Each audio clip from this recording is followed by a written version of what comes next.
கர்நாடக மாநிலம் பெங்களூரு வெடஹராள்ளி அப்படின்ற ஒரு கிராமத்தில வந்து இருக்கிற ஒரு அழகான வந்து லேக். இந்த லேக் வந்து பார்த்தீங்கன்னா, நெறைய டூரிஸ்டர்ஸ் வந்து நெறைய அங்க வந்து பார்க்குறாங்க, அத ரசிக்கிறாங்க. அது வந்து நெறைய டூரிஸ்ட் பாயிண்ட்டாவே அதாவது வியூ பாயிண்ட்டாவே ஆக்கி நெறைய மக்கள் வந்து போயிட்டுருந்தாங்க. இப்போ இந்த இடத்துல இப்ப என்ன பண்ணியிருக்காங்கன்னா, ஒரு லேஅவுட் போட்டிருக்காங்க. அந்த லேஅவுட்ல வந்து கடைசியா வந்து ஒரு பப்ளிக்ன்னு ஒதுக்கக்கூடிய ஒரு இடம் இருக்கும் இல்லையா? அதாவது அங்க ஒரு அ கவர்மெண்ட்டுக்குன்னு ஒதுக்கக்கூடிய இடத்துல, அங்க இருக்கிற லோக்கல் பீப்பிள் வந்துட்டு, அங்க வந்து இருக்கிற அந்த அ அந்த ஒரு சின்ன அலுவலகம் மாரி கட்டியிருக்கிற அந்த ஆஃபீஸ பயன்படுத்திக்கிட்டு, அங்க வந்து அடியாட்கள வச்சுக்கிட்டு, அங்க யாரையும் வரவிடாம, இங்க இது வந்து பிரைவேட் ப்ராப்பர்ட்டி. இந்த ஏரிய கூட நாங்க வாங்கியிருக்கோம் கவர்மெண்ட் கிட்ட இருந்து. அதனால இங்கலாம் வரக்கூடாது. ஃபோட்டோவே எடுக்கக்கூடாது.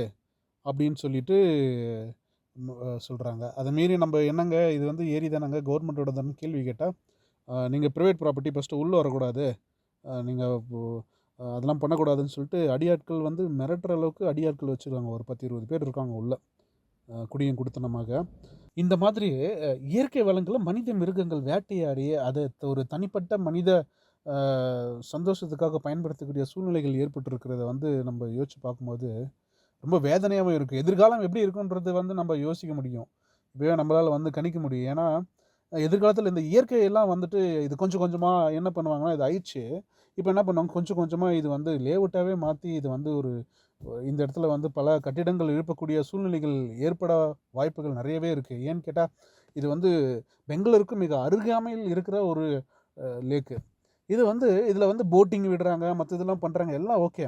ஆனா, இத வந்துட்டு மொத்தமாவே நாங்க வந்து வாங்கிட்டோம். இது கவர்மெண்ட் கிட்ட இருந்து இது வந்து ஃபோட்டோ எடுக்கிறதுக்கோ, இங்க வர்றதுக்கோ, ரசிக்கிறதுக்கோ கூட அனுமதி இல்லன்னு எப்படி ஒரு ஏரிய எப்படி ஒரு தனியார் வந்து வாங்க முடியுன்றது வந்து மிகப்பெரிய ஒரு கேள்விக்குறி இல்லையா? அது அவங்க கிட்ட கேட்டா, "எங்ககிட்ட பேப்பர்லாம் இருக்கு.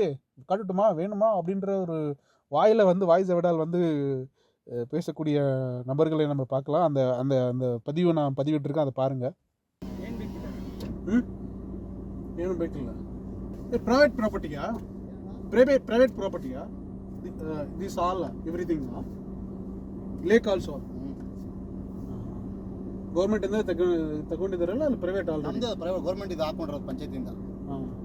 ಪಂಚಾಯತಿಂದ ಗೌರ್ಮೆಂಟ್ ಹಾಕ್ಬಿಟ್ರಾ? ಅಲ್ಲ ಗೌರ್ಮೆಂಟ್ ಇಂದ ಪಂಚಾಯತಿ ನಾವು ಹಾಕೊಂಡಿರೋದು. ಹಾಕೊಂಡಿದ್ದಾರ ರೈಟಿಂಗ್ ಎಲ್ಲ ಇದಾ? ಬೇಕಾ? ಇಲ್ಲ ಬೇಡ ಬೇಡ ಕೇಳ್ತಾ ಇದ್ದೀನಿ ಜಸ್ಟ್. ಸುಮ್ಮನೆ ಬಂದಿರೋದಾ? ನಾ ಪ್ರೆಸ್ ಇಲ್ಲ ಬಿಲ್ಡಿಂಗ್ಗೆ ಫೋಟೋ ಹೊಡಿಕೆ ಬಂದೆ. ಯಾವ ಪ್ರೆಸ್? ತಮಿಳ್ನಾಡು ಪ್ರೆಸ್. ಯಾವ ಬಿಲ್ಡಿಂಗ್ ಹೊಡಿತೀರಾ? ಇಲ್ಲಿಂದ ಎಲ್ಲಿ ಕಾಣುತ್ತೆ ಬಿಲ್ಡಿಂಗ್ ಅಲ್ಲಿ? ಅಲ್ಲೇ ಹೋಗಿ ಹೊಡಿಬೋದಲ್ಲ? ಇಲ್ಲ ವ್ಯೂ ಬೇಕಲ್ಲ. ಇಲ್ಲಿಂದ ಎಲ್ಲರೂ ವ್ಯೂ ಕಾಣುತ್ತೆ. ವ್ಯೂ ಇಲ್ಲಿಂದ ವ್ಯೂ ಚೆನ್ನಾಗಿರುತ್ತಲ್ಲ ಅದಕ್ಕೆ. ಸುಮ್ಮನೆ ರೀ. ಹಾ ಮತ್ತೆ ಅಲ್ಲಿ ಹೋಗ್ರಿ ಅಡ್ರೆಸ್ ಹೇಳ್ತೀರ ಅಲ್ಲ ಹತ್ರ ಹೋಗಿ ಯಾರು ಕೇಳಲ್ಲ. ಅಲ್ಲಿ ತಗೊಂಡಿದ್ದೀನಿ. ಇಲ್ಲಿ ನಮ್ಮ ಜಾಗಕ್ಕೆ ಏನೋ ಮಾಡಕ್ ಬಂದಿದ್ದೀರಾ? ಕನ್ಸ್ಟ್ರಕ್ಷನ್ ಇಲ್ಲಿ ಲ್ಯಾಂಡ್ ಏನು ಬೇಡ ನನಗೆ. ಎಲ್ಲಿಗೆ ಅಷ್ಟು ಸ್ಕ್ವೇರ್ ಫೀಟ್ ಎಷ್ಟು ಇದೆ? ಅಲ್ಲ ನಮ್ಮ ಜಾಗಕ್ಕೆ ಏನು ಲಿಟಿಗೇಷನ್ ಮಾಡಕ್ ಬಂದಿರಾ ಅಂತ ಕೇಳಿದ್ರು. ಪ್ರೆಸ್ ಅಂದ್ರಲ್ಲ ಆ ಥರ ನಾನು ತಮಿಳ್ನಾಡು ಪ್ರೆಸ್ ನಾನು ಏನು ಮಾಡ್ತೀನಿ ನೀವು ಲ್ಯಾಂಡ್ ಹೇಳಕ್ಕಾಗಲ್ಲಪ್ಪ. ಅದೇ ತಂದ್ಬಿಟ್ಟು ಇಟ್ಬಿಟ್ರೆ ಇಲ್ಲಿ ಲಿಟಿಗೇಷನ್ ಇದೆ. ಏನು ನಿಮ್ಗೇನು ಪ್ರಶ್ನೆ ಇಲ್ಲಲ್ಲ. ಯಾವುದು ಏನು ಪ್ರಶ್ನೆ ಬರುತ್ತೆ ನಿಮ್ಮದೇ ಇಲ್ಲ ಪೇಪರ್ ಎಲ್ಲ ಇದೆಲ್ಲ ಎಲ್ಲ ಐತೆ ನಮ್ದು. ಅಪ್ಪ ಯಾಕೆ ನೀವು ಮ್ಯಾನ್ ಅಂತ ಗೋಡೆ ಆಯ್ತು. ಹಾಂ ನಿಮ್ಗೇನು ಪ್ರಾಬ್ಲಮ್ ಬರಲ್ಲ. ನಾನು ಬಿಲ್ಡಿಂಗ್ ಹೊಡಿಗೆ ಬಂದೆ ನಾನು. ಆಯ್ತು ಬಿಡಿರಿ. ಹಾಂ ಬಿಡಿರಿ. ஆயிட்டு தக்கொன்றா யாವಾಗ? இங்க இருக்கக்கூடிய ஏரி மாதிரி எத்தனையோ ஏரிகள், எத்தனையோ குளங்கள் நிரப்பப்பட்டு, அது வந்து அடைக்கப்பட்டு, அதில் வந்து கட்டிடங்கள் கட்டப்பட்டது நம்ம பல செய்திகள்லையும், ஊடகங்கள்லையும் பார்த்து கொண்டு தான் இருக்கிறோம். இந்த நிலைமை மாறுனா, நிறைய பேர் வந்து தைரியமா வந்து கேள்வி எழுப்பணும். இயற்கை வளங்கள ஒரு தனிப்பட்ட நபரோ, இல்ல வந்து ஒரு தனியார் நிறுவனத்திற்கோ தாரை வார்த்து கொடுக்கவோ, அல்லது வந்து அவர்கள் ஆக்கிரமிப்போ செய்யவோ அனுமதி கிடையாது அப்படின்றத பொதுமக்கள் நம்ம வந்து ரொம்ப தெளிவா தெரிஞ்சுக்கணும். அதனால வந்துட்டு இது கேள்வி பல இடங்கள்ல பல கேள்விகள் எழுப்புனா மட்டும்தான், நம்ம எதிர்த்து கேள்வி கேட்டா மட்டும்தான் இதற்கான ஒரு அ வழி பிறக்கும். அது எத்தனை பேரால முடியுன்றது தெரியாது.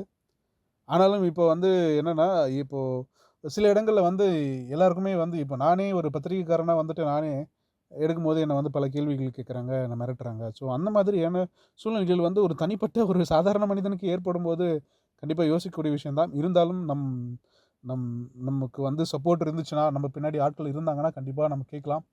அ ஒரு தனி மனிதனா போராட்டத்த விட ஒரு கூட்டமா சேர்ந்து கேட்கும்போது அதுக்கான பலன்கள் கிடைக்கும். ஸோ நமக்கு நமக்கு நம்ம சந்ததிகள் நல்லா வாழணும்னா இயற்கை வளங்கள் பாதுகாக்க வேண்டும். இயற்கை வளங்களை பேணி காக்க வேண்டும். ஸோ மரத்த வளர்க்கணும். ஏரி குளங்களை வந்துட்டு தூர்வாரி அதை வந்து தூய்மையான பகுதியாக மாற்றி அதன் சூழ்நிலைகளை எல்லாம் வந்து மக்கள் நன்மைக்காக பயன்படுத்த வேண்டும். இதுதான் வந்துட்டு பசுமை செய் ஊடகத்தோட நோக்கம். அதேபோல் வந்து நல்ல உள்ளம் கொண்ட மக்கள் எல்லாருமே வந்துட்டு இதை வந்து யோசிப்பாங்கன்னு நான் நினைக்கிறேன். இந்த பதிவு வந்துட்டு ஒரு புரிதலுக்காகவே மட்டும் நான் இது வந்து பதிவிடுறேன்.